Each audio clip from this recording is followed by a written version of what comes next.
अस्सलाम वालेकुम स्टूडेंट्स। उम्मीद है कि आप लोग खैरियत से होंगे। आज हमारा जो टॉपिक है केमिस्ट्री में वो है कोवैलेंट कंपाउंड्स।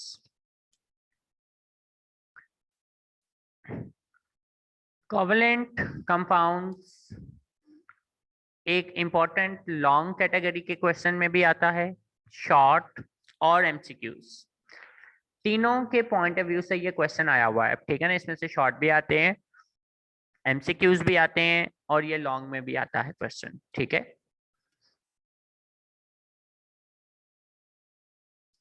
करते हैं। हमारा जो आज का टॉपिक है वो है कोवैलेंट कंपाउंड्स के बारे में। ठीक है, देखो बेटे जी, क्या होते हैं कोवैलेंट कंपाउंड्स। तो कोवैलेंट कंपाउंड्स हम बेसिकली उन तमाम कंपाउंड्स को कहेंगे जो बेटे म्यूचुअल शेयरिंग ऑफ इलेक्ट्रॉन से बने होते हैं। ठीक है, किससे बने होते हैं? म्यूचुअल शेयरिंग ऑफ इलेक्ट्रॉन से बने होते हैं। हम ऐसे कंपाउंड्स को कोवैलेंट कंपाउंड कंसीडर करते हैं।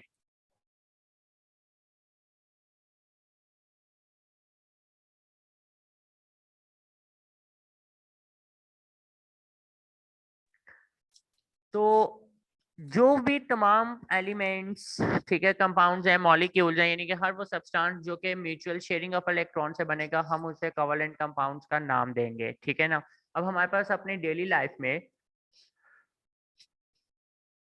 ढेरों ऐसे मॉलिक्यूल्स हैं जो कि बेटे कोवैलेंट कंपाउंड्स कहलाते हैं। लाइक हाइड्रोजन गैस है, oxygen gas, nitrogen gas, carbon dioxide gas, carbon monoxide gas. ठीक है, इसके अलावा बेटे हमारे पास सल्फ्यूरिक एसिड है, ग्लूकोज है, शुगर है, मीथेन गैस, नेचुरल गैस जिसे हम बोलते हैं, ओजोन गैस। तो ये तमाम वो गैसेज हैं जो कि अपने यानी कि जो आप हैं इनका अपना ऑक्टेट या डुप्लेट रूल कंप्लीट करते हैं just with the help of the sharing of electrons. तो जो भी कंपाउंड शेयरिंग ऑफ इलेक्ट्रॉन से बनेंगे हम उन्हें कोवैलेंट कंपाउंड कंसीडर करते हैं। ओके बेटे, सर्वकार तो चाहिए बात। The covalent compounds are made up of the molecules that are formed by the mutual sharing of electron between their atoms, that is covalent bond. ठीक है ना। ये इसमें डेफिनेशन के पॉइंट ऑफ व्यू से उसने आपको दे दिया है कि कोवैलेंट कंपाउंड्स बेसिकली वो मॉलिक्यूल्स हैं जो बेटे इलेक्ट्रॉन की म्यूचुअल शेयरिंग से बनेंगे, यानी उनमें कोवैलेंट बॉन्ड बनेगा। A covalent bond is generally regarded as a weaker than an ionic bond, और ये बेटे ionic bond के comparatively एक weak bond consider होता है।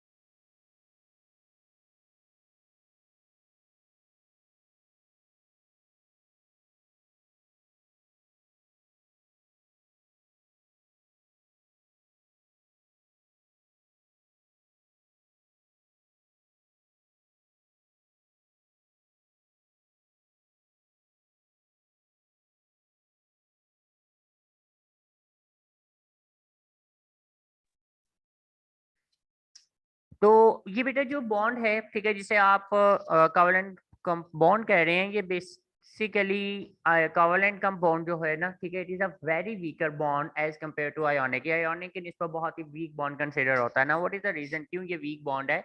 उसकी रीजन सिर्फ इतनी सी है बेटा, ये वीक बॉन्ड इसलिए कहलाता है क्योंकि आयोनिक बॉन्ड में ना प्रॉपरली चार्जेस मौजूद होते हैं, पॉजिटिव एंड नेगेटिव चार्जेस मौजूद होते हैं, जबकि कोवैलेंट कंपाउंड जब बनते हैं ना तो इनमें कोई चार्जेस नहीं होते। ठीक है ना, उसमें जो पोलर नेचर के हैं उनमें तो बनेंगे, लेकिन जो दूसरे उनमें कोई भी ऐसे चार्जेस मौजूद नहीं होते। ठीक है, दैट्स वाई ये वीक बॉन्ड कंसिडर होता है। एग्जाम्पल से उसने आपको दे दी है कि बेटा ये जो बॉन्ड है ये ज्यादातर नॉन मेटल्स के दरमियान में बनेगा, जिसमें दो या दो से ज्यादा नॉन मेटल्स शामिल हो जाते हैं।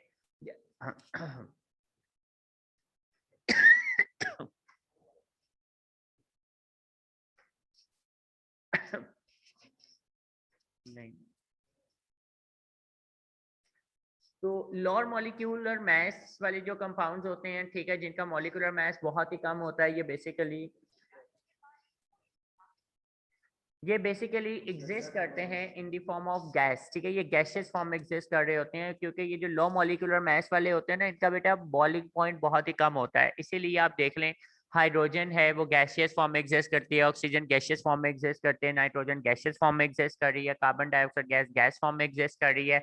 अब वो तमाम मॉलिक्यूल्स जिनमें अट्रैक्टिव फोर्सेस जरा स्ट्रॉन्ग हैं, ठीक है, पोलर नेचर रखते हैं, या जिनमें अट्रैक्टिव फोर्सेस जरा स्ट्रॉन्ग हो जाती है ना, तो वो एग्जिस्ट करते हैं लिक्विड फॉर्म में, जैसे कि सल्फ्यूरिक एसिड लिक्विड फॉर्म में, वाटर लिक्विड फॉर्म में है, ठीक है।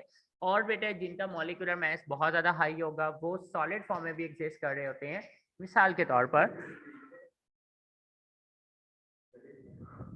लाइक ग्लूकोज है, ये आपको सॉलिड फॉर्म में मिलेगा, शुगर है जो है वो सॉलिड फॉर्म में मिलती है, ठीक है।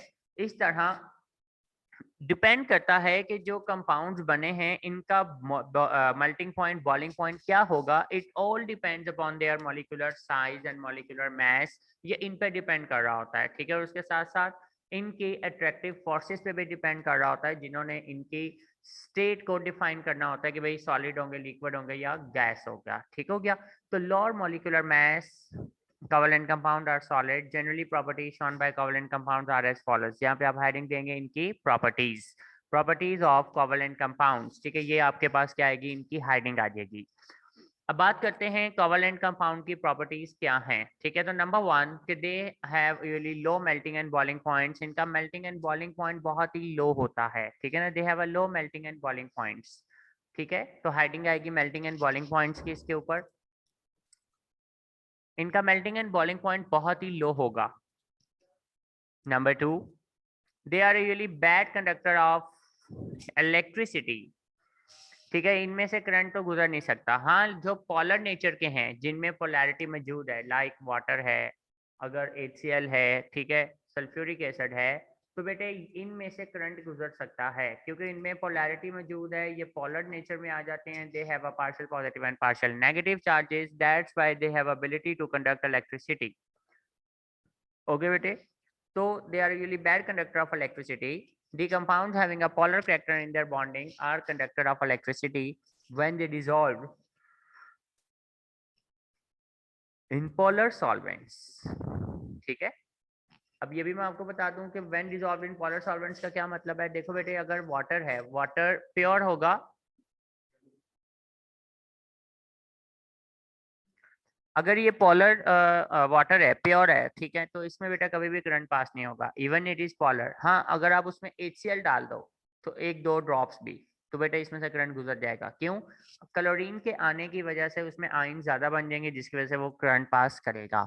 यहाँ पे हेडिंग आएगी कंडक्टेंस, जो कल आपने लास्ट टाइम ऊपर आयोनिक बॉन्ड में हेडिंग दी थी, वैसे ही हेडिंग यहाँ पे बनेगी कंडक्टेंस। ये हेडिंग आएगी आपके पास सॉल्युबिलिटी, ठीक है ना। हेडिंग क्या बनेगी? सॉल्युबिलिटी। सॉल्युबिलिटी देखो बेटे, ज्यादातर ये नॉन पोलर नेचर रखते हैं जो भी हैं कोवेलेंट कंपाउंड्स, ठीक है। Mostly they are non polar in nature, that's why they are soluble in non polar solvents. इस वजह से ये नॉन पोलर सॉल्वेंट्स में ज्यादा हल हो जाते हैं, ठीक है ना। ये डिसॉल्व नहीं होते पोलर के अंदर, पोलर में थोड़ी सी क्वांटिटी में डिसॉल्व होते हैं, लेकिन ज्यादातर ये नॉन पोलर में डिसॉल्व होते हैं, ठीक है। ये इनकी प्रॉपर्टी है। इसके बाद नेक्स्ट पॉइंट आता है जी, large molecules with a 3 dimensional bonding form covalent crystals which are very stable and hard, they have a high very high melting and boiling points. कि बेटा ये जो लार्ज मॉलिक्यूल्स होते हैं ना, ये लार्ज मॉलिक्यूल्स का मतलब है जो साइज में बहुत बड़े होंगे, ठीक है ना। तो इनकी 3 dimensional स्ट्रक्चर्स होते हैं। 3 dimensional का मतलब ये है कि इनके 3 dimensions होती हैं, लाइक जैसे ग्लूकोज है क्रिस्टल फॉर्म में एग्जिस्ट करता है, इसी तरह शुगर आप घर में यूज करते हैं, क्रिस्टल फॉर्म में एग्जिस्ट करती है, सॉलिड फॉर्म में एग्जिस्ट कर रहे हैं। तो वजह क्या है? क्योंकि इनका एक तो साइज बहुत बड़ा है, ठीक है, और प्रॉपर लास्ट एक डिमेंशंस होती हैं इसकी 3 dimensional के अंदर ये एग्जिस्ट कर रहे होते हैं, ठीक है। That's why they are very hard and stable in nature. तो इसलिए इनका मेल्टिंग एंड बॉइलिंग पॉइंट भी हाई होता है, ठीक है। तभी तो वो इतने रूम टेम्परेचर पर स्टेबल रह सकते हैं। अगर इनका मेल्टिंग एंड बॉइलिंग पॉइंट कम होगा तो डेफिनेटली वो फिर स्टेबल नहीं होंगे। तो लास्ट पॉइंट उसका ये है, the large molecules with the 3 dimensional bonding form covalent crystals, ये crystals बना देते हैं which are very stable and hard, they have a high very high melting and boiling point। तो अब हम बेटे शुरू करते हैं, मेटल्स का टॉपिक है हमारा, ठीक है, जो मैं अभी इसको कंप्लीट करवाऊंगा। तो मेटल्स मेनली हमें पता है कि इनमें मेटालिक बॉन्ड एग्जिस्ट करता है, ठीक है ना। They have a metallic bonding और मेटल्स का बहुत इंपॉर्टेंट रोल होता है इंडस्ट्रीज के अंदर and why they are very important in industries because of two reasons. Number one कि they can conduct heat and electricity, ठीक है, कि ये हीट और इलेक्ट्रिसिटी को कंडक्ट कर सकते हैं। इनमें से हीट भी गुजर सकती है, इसमें से इलेक्ट्रिसिटी भी पास हो सकती है। इस वजह से ये बहुत ही अच्छे कंडक्टर होते हैं हीट और इलेक्ट्रिसिटी के, और यही वजह है कि हम इसको इंडस्ट्रीज में बहुत ज़्यादा यूज़ करेंगे, ठीक है। इसके अलावा हार्ड नेचर के भी होते हैं और भी बहुत ज़्यादा रीजंस हैं। अब वो कौन सी ऐसी प्रॉपर्टीज हैं जो कि हम यहाँ पे अभी देखेंगे। तो number one, they show metallic lustre, heading इसकी यही आएगी, ठीक है, कि मेटालिक लस्टर हाइडिंग बनेगी इसकी बेटे। मेटालिक लस्टर का मतलब क्या होता है? शाइनिंग। आप कोई भी मेटल उठा लें, हर मेटल में शाइनिंग लाजमी होती है, ठीक है ना। कोई भी मेटल आप ले लें, मेटल हमेशा शाइन करते हैं, तो इसलिए आप उसे बोलते हैं मेटालिक लस्टर। लस्टर का मतलब है shining. Number two, they are usually malleable and ductile. Malleability and is the property by the virtue they can be hammered into sheets. इनको आप sheets में change कर सकते हैं, roll कर सकते हैं, ठीक है। आप देख सकते हैं कि घरों में हम कई ज़्यादा चीज़ें बनाने के लिए आयरन की शीट्स इस्तेमाल कर रहे होते हैं, ठीक है ना। लाइक बॉक्सेस बनाने हैं, अलमारियाँ बनानी हैं, ठीक है ना, डोर्स बनाने हैं, तो उसके ऊपर सारी हमें आयरन की या फिर डिफरेंट मेटल्स की शीट्स इस्तेमाल होती हैं, लाइक ट्रेन्स, एरोप्लेन्स, गाड़ियाँ, ठीक है, इन तमाम चीज़ों के लिए। दूसरी प्रॉपर्टी है डक्टिलिटी।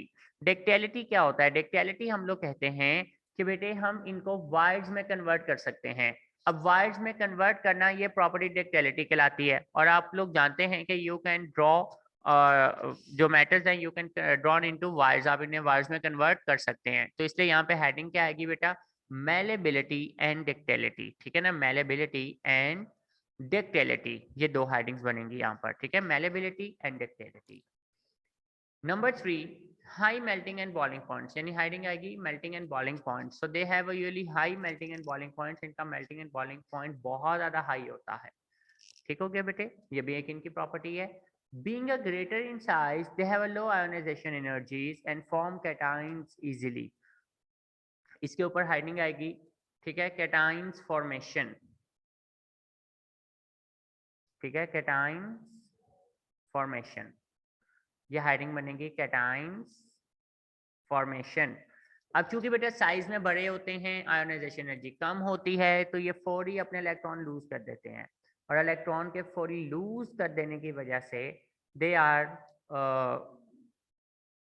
इलेक्ट्रोपॉजिटिव इन कैरेक्टर, और ये इजीली इलेक्ट्रॉन लूज करके पॉजिटिव आयंस बना देते हैं, ठीक है ना। ये इनकी एक प्रॉपर्टी आ जाती है। लास्ट पॉइंट क्या है? कंडक्टेंस की हाइडिंग आएगी, सेम हाइडिंग। तो they are very good conductor of heat and electricity in a solid and liquid state due to mobile electrons, क्योंकि इनमें इलेक्ट्रॉन्स फ्रीली एग्जिस्ट करते हैं। आप लोगों ने मेटालिक बॉन्डिंग की डेफिनेशन में पढ़ा ये था कि भाई इनके इर्द गिर्द जो इलेक्ट्रॉन्स हैं वो फ्रीली फ्लॉट कर रहे होते हैं, इस वजह से they are very good conductor of heat and electricity, ठीक है ना। ये भी एक इंपॉर्टेंट लॉन्ग है।